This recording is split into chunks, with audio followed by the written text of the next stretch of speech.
I thought I would just bring a couple of thoughts about this season and this coming year. And I really love the tradition of setting revolutionary resolutions that the National Union of the Homeless does. And so I'll give a few of mine as well.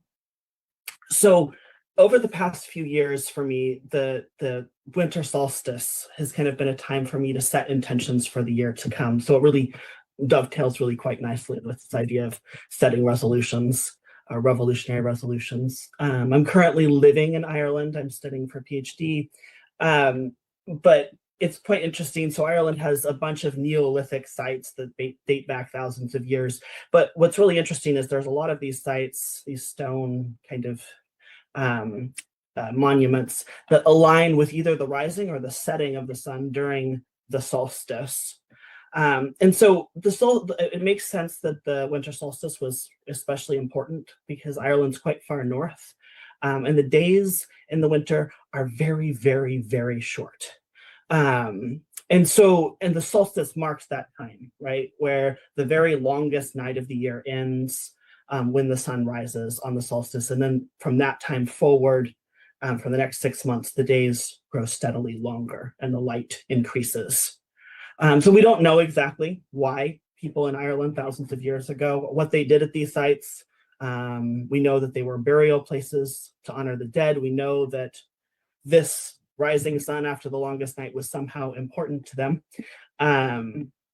But in modern times, the Irish newscast broadcasts every year on the winter solstice from Newgrange, or in Irish, Brú na Bóinne, which is one of these monuments. And I love watching the program. You can go in person now that I'm in Ireland, but I haven't done that.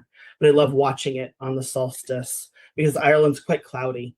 And the game basically is to see if the clouds clear on the morning of the solstice, to see if the sun comes through the portal and hits the back of the burial chamber where there's all of these symbols, Neolithic symbols.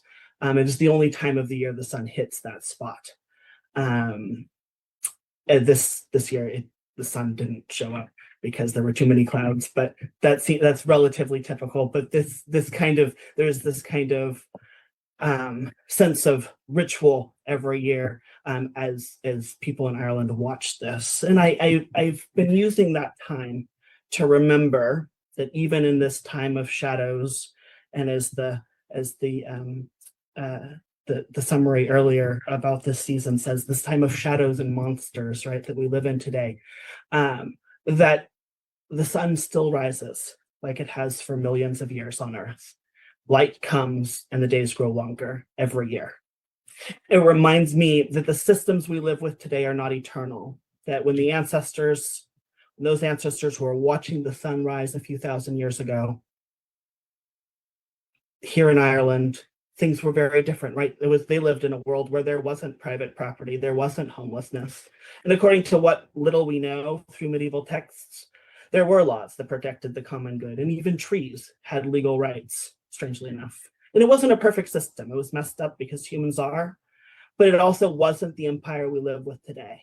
Right? It reminds me that capitalism is only 500 years old. It reminds me that these systems are not eternal, that humans have done better in the past, and we can do better in the future, and we can change the world that we live in today. I also tend to use this time to set my intentions for the coming year. And so I've been thinking about what my revolutionary resolutions are for this year.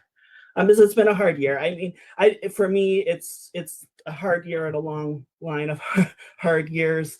I worked with chaplains on the harbor for over 10 years in Grace Harbor County, and poverty and homelessness have been rising there for a very long time. And so I think back home to all of the people I still know who are struggling with poverty and homelessness and increasing lack of everything that they need.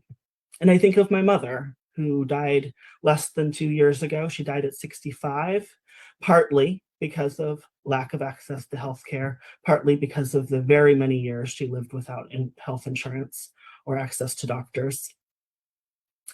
And also here in Ireland, where I live today, Ireland's following that same path of austerity as a tax haven for US corporations.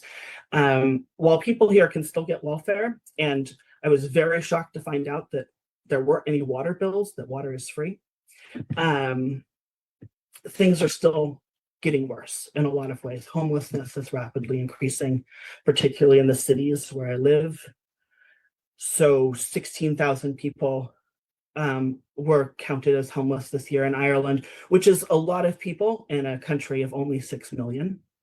I mean, you can see it on the streets and communities as more and more people are living in the cold. And more refugees are ending up on the street as the refugee program in Ireland has started handing out tents to people who come as refugees from Palestine and Nigeria and Ukraine because there isn't housing. And the housing crisis here is quite severe. Rents are the highest in Europe. Housing quality is terrible. And in my neighborhood right now, as it's dropping below zero and starting to snow, most people in this neighborhood can't afford heating systems and are either using or either have very little access to heat for their homes. And so, like, thinking about all of this, these are the resolutions that I have set for myself for this year.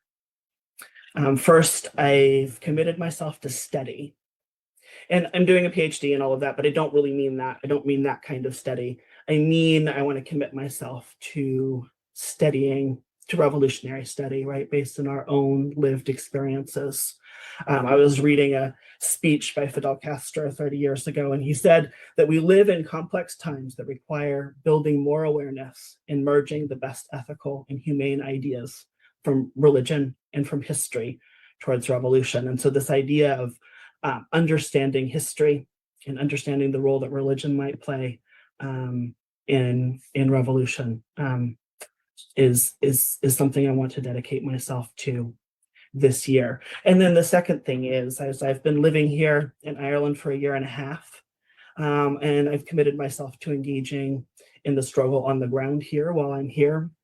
There's been a groundswell of organizing towards mass movement to end poverty, to end capitalism in Ireland, to address environmental disaster. And so I'll be working with ecologists and organizers and lawyers this year who are addressing the absolutely incredible amount of environmental devastation here. And I'll also be working with people who are organizing on the ground to get better healthcare and addressing a lot of the failures of the Irish healthcare system, which is steadily getting worse with austerity.